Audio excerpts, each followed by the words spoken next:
Well, good Tuesday to you. I hope you're having a great day. I found this the other day. In fact, I think I found it just earlier today. It's my old FM transmitter I used to use in the car. I'm not even sure if it still works, but I'm excited to give it a try. I lost it for a little while and discovered it again. It got me thinking about a story I read one time about an FM transmitter. It went along with a project that was called Pioneer 10. Take a look.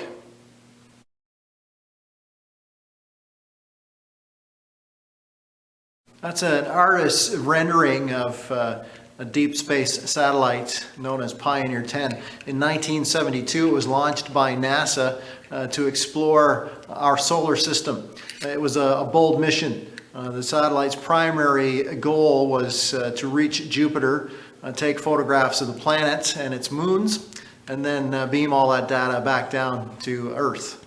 It was a bold plan because at that point, nothing from Earth had ever reached beyond Mars. And they feared that the big asteroid belt between Earth and Jupiter would destroy the satellite and smash it all to smithereens before it ever made it to its intended target. But Pioneer 10 was, in a sense, like the little engine that could. It accomplished its mission, made it to Jupiter, and then something incredible took place. Jupiter, because of its great gravity, took Pioneer 10 and flung it in November of 1973 out into further outer space. In fact, Pioneer 10 was hurled at a high rate of speed out towards the edge of the solar system. 1 billion miles in, Pioneer 10 passed Saturn and took some pictures there.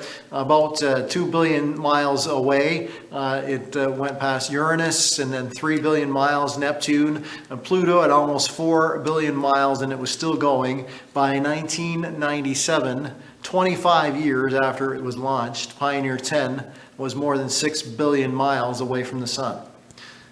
Far more than they ever imagined.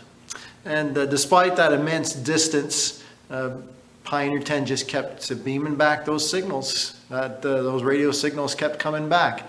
And one of the researchers, Marcus Jaraff, said perhaps the most remarkable thing is those signals emanate from a little transmitter, a little 8-watt transmitter that sends out about as much power as a regular bedroom lamp.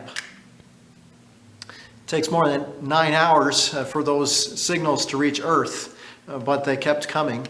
And the little satellite that could was not qualified to do what it ended up doing. It was built for 3 years. That was it. 25 years later, it was still doing its job. But it kept going and going and going, and that longevity and its little 8-watt transmitter accomplished so much more than anyone thought they could when they sent it out. You know, God can and does work mightily with the smallest of instruments. Jesus told a classic story. It's known as the parable of the talents. You can read that in Matthew chapter 25, that's verses 14 to 30.